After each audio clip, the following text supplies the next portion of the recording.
Já parou para pensar que quase nada no universo se move em linha reta? É sério. Planetas orbitam, galáxias giram e até a porta que a gente abre no dia a dia descreve um arco.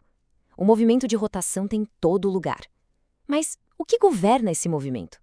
Hoje, a gente vai sair daquela física da linha reta para explorar o mundo fascinante do giro. Olha só o nosso caminho de hoje. A gente vai começar com o que já conhecemos sobre o movimento e logo em seguida vamos mergulhar no que causa a rotação, um conceito chamado torque. Depois, vamos ver como medir isso, qual é a lei que governa tudo e como isso se aplica no mundo real. E para fechar, um guia prático para nunca mais confundir as coisas. Então vamos lá. Para a gente entender o giro, primeiro a gente precisa relembrar rapidinho como as coisas se movem, em linha reta. No mundo linear, a coisa bem direta, né? A gente aplica uma força e um objeto acelera. É a famosa segunda lei de Newton, F igual a ma. A massa, o m, é a inércia, ou seja, é a preguiça que o objeto tem de mudar seu movimento. Mas e no mundo da rotação? O que faz o papel da força e o que faz o papel da massa? Essas são as perguntas-chave que vão guiar a nossa conversa. A gente precisa encontrar os correspondentes da força e da massa no mundo dos giros. E é exatamente isso que a gente vai descobrir agora. E a resposta para a primeira pergunta, o que causa o giro, está num conceito fundamental chamado torque. Pensa numa chave de roda. Se a gente empurra perto do centro, como na força A, quase não consegue efeito. Se empurra diretamente na direção da porca, como na força C, aí não acontece nada mesmo. Mas se a gente aplica a força lá na extremidade e de forma perpendicular à chave, como a força B, o giro é máximo. Fica bem claro que para fazer algo girar, não basta só a força. Onde e como essa força é aplicada é o que realmente importa. E essa combinação de força, distância e direção tem um nome: torque. É basicamente a medida da força de torção. De um jeito bem simples, o que a força é para o movimento linear, o torque é para o movimento de rotação. E aqui a coisa fica um pouquinho mais abstrata, mas a ideia é simples. Olha só. O torque não é só um número, ele tem uma direção.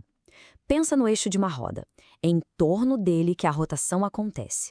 O vetor torque aponta exatamente ao longo desse eixo. E essa regra da mão direita que a gente vê na imagem é só um truque para a gente descobrir para que lado esse eixo aponta. Se a rotação segue o caminho dos dedos, o torque aponta na direção do polegar.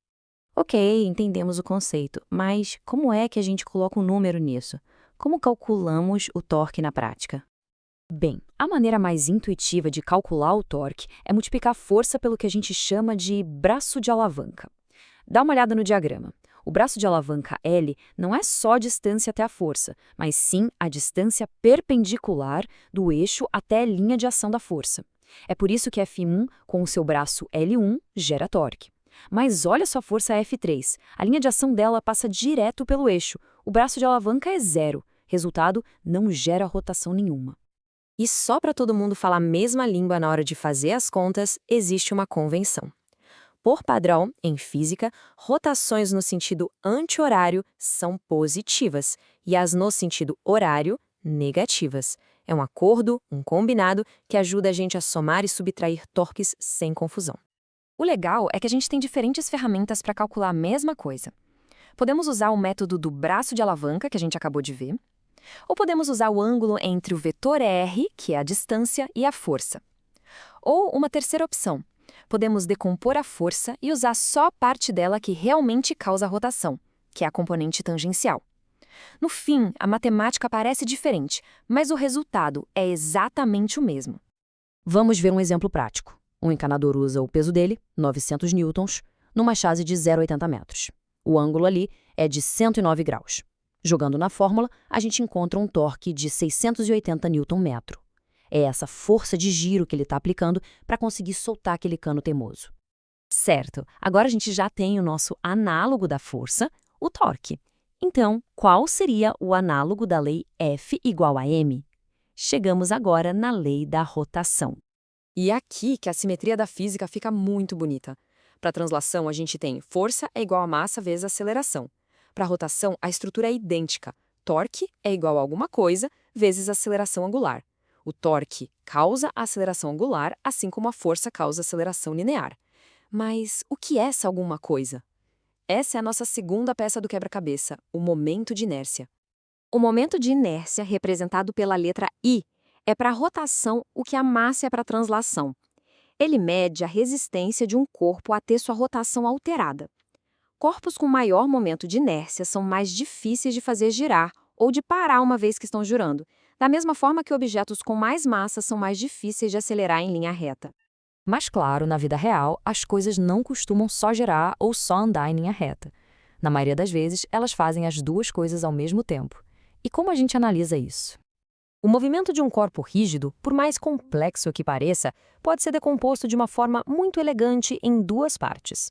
Primeiro, o movimento de translação do seu centro de massa. Ele se move como se toda a massa do corpo estivesse concentrada ali. E segundo, o movimento de rotação em torno desse mesmo centro de massa. Essa separação é uma ferramenta incrivelmente poderosa para analisar o mundo. O exemplo perfeito disso é uma roda rolando sem deslizar. Ela está se movendo para frente, que é a translação, e girando, que é a rotação, tudo ao mesmo tempo. O ponto mágico é aquele em contato com o chão, que por um instante está parado. E isso nos dá a equação que conecta os dois mundos.